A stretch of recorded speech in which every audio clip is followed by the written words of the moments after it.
everyone, welcome on my channel Learning Environment. My name is Manisha, and if you are new on my channel and if you are watching me for the first time, so you can subscribe my channel to know about the beard and lesson planning and micro teaching projects or many more things, the CTET, so many things I upload about the beard.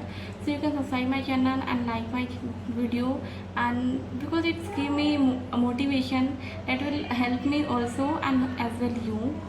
So and that helps me to bring more content for you. Okay, so let's start. So I will tell you the about the MOOCs in this video. What is the MOOCs I won't tell you because few people already know कि आप BEd में आप अगर आप BEd aspirant हो तो आपको पहले से पता ही होगा कि MOOCs क्या है। तो बस मैं जस्ट बताऊँगी कि MOOCs में हम कैसे अच्छा स्कोर कर सकते हैं, 100 आउट ऑफ 100 कैसे स्कोर कर सकते हैं, एक अच्छा स्कोर कैसे कर सकते हैं और कौन सा कोर्स हमें लेना चाहिए बीएड को MOOCs में। ठीक है, तो this is something which I am going to tell you और in this video. The first thing is कि पहले बात तो कि मुझे नहीं पता था इनिशियली, मुझे मेरे टाइम में नहीं पता था कि MOOCs के में कौन से कोर्सेज लें। तो वो उस टाइम पे थोड़ा डिफ़िकल्ट क्या मतलब मैंने कोई भी कोर्स चूज़ कर लिया था। तो उस टाइम में मेरे जो मतलब मेरे पास जो था CDP and assessment for learning और learning and teaching and other was geography of India, the 4 MOOCs we have 4 MOOCs and 4 credits के सारे MOOCs हैं, दैट मीन 16 क्रेडिट्स के। तो वो सारे जो कोर्सेज मैंने लिए थे तो उसमें से मुझे नहीं पता था कि वो वो क्यूज़ में से आते हैं नहीं आते या क्या तरीका है इसका स्कोर करने का, मुझे नहीं पता था। I have just enrol in it, जो मुझे लगा जो अवेलेबल उस टाइम पर वो कर दिया मैंने। But later I get to know about कि असेसमेंट फॉर लर्निंग ऐसा सब्जेक्ट है जिसमें एक अच्छा स्कोर किया जा सकता है।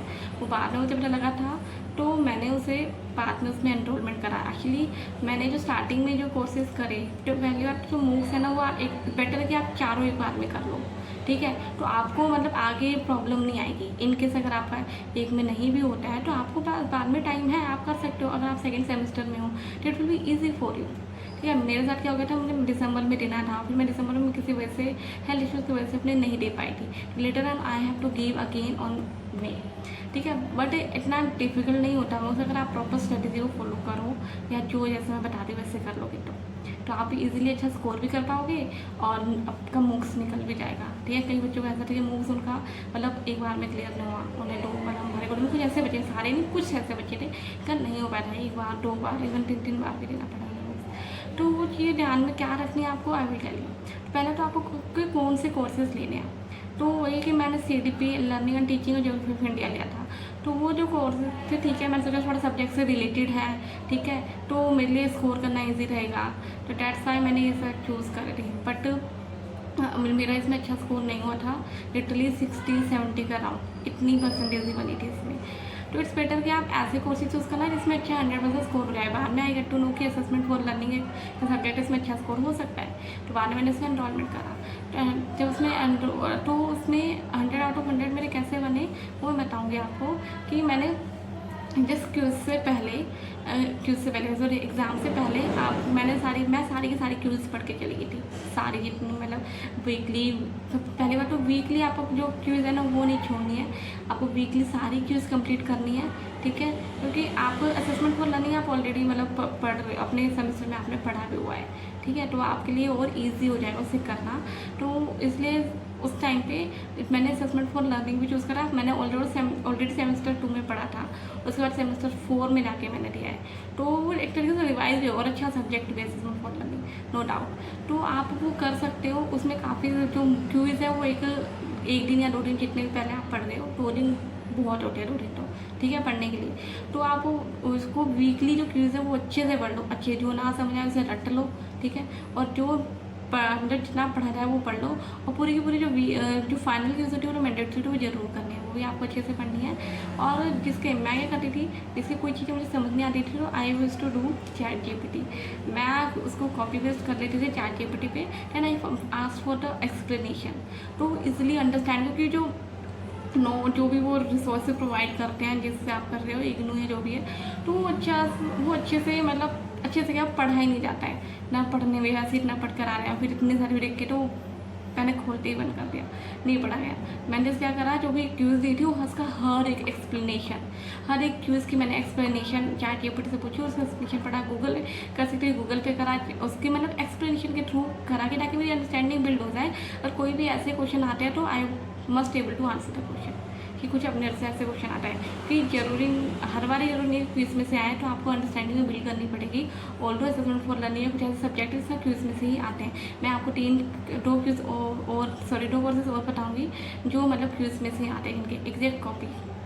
तो असेसमेंट फॉर लर्निंग में भी एग्जैक्ट कॉपी थे। जब मैं बैठी कंप्यूटर के सामने, आई वाज लाइक वाओ, पूरे का 15 मिनट भी नहीं लगे मुझे इसको करने में, 10 मिनट में मेरा पेपर खत्म हो गया था पूरा का पूरा। तो यही है कि ये तरीका है कि आप जो भी पढ़ोगे वीकली क्यूज, उस पर उसके हर एक मतलब जितने भी क्वेश्चन आप पढ़ो ना, जो तो आते हैं लेकिन कुछ ऐसे क्वेश्चन होंगे जो नहीं आते, तो उसकी एक्सप्लेनेशन आप ChatGPT से या गूगल से वो प्रॉपर पढ़ के जाओ, अगर उसमें से कोई क्वेश्चन आता है तो आप कर सको, ठीक है।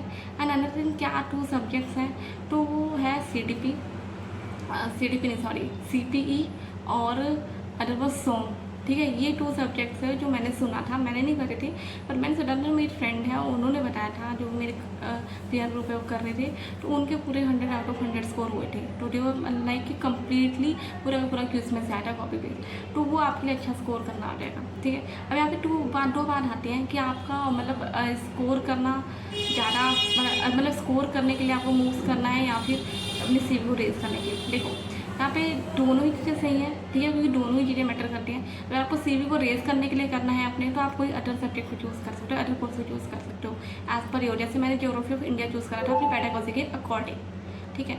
तो आप भी आप ऐसा कर सकते हो, ठीक है। उसमें भी अच्छा स्कोर, सही स्कोर हो गया था मेरा, ठीक है। अगर आपको वो ज़्यादा स्कोर करना है, आपको इजी टू वे लगे कि BEड के साथ इतनी सारी चीज़ें नहीं कर, मतलब ऑब्वियसली बात है आपका CTET भी देखना है, आपको BEड भी कर रहे हो और आप मीनवाइल आपकी और भी चीज़ें पर्सनल कमिटमेंट्स होंगे उसे भी करना, और प्लस में BEड में बहुत कुछ ऑलरेडी बहुत कुछ होता है, तो मूक्स अलग से, तो इसका प्रेशर थोड़ा सा झेलना मुश्किल है। तो आप एक काम कर सकते हो, वही कि आप मूक्स में वही सिंपल से सीधे सब्जेक्ट ले लो, जो असेसमेंट फॉर लर्निंग, ये जो डायरेक्टली हमारे सब्जेक्ट से रिलेटेड है, तो इसमें क्या होगा, आपका स्कोर को बिल्ड करने में हेल्प करेगा।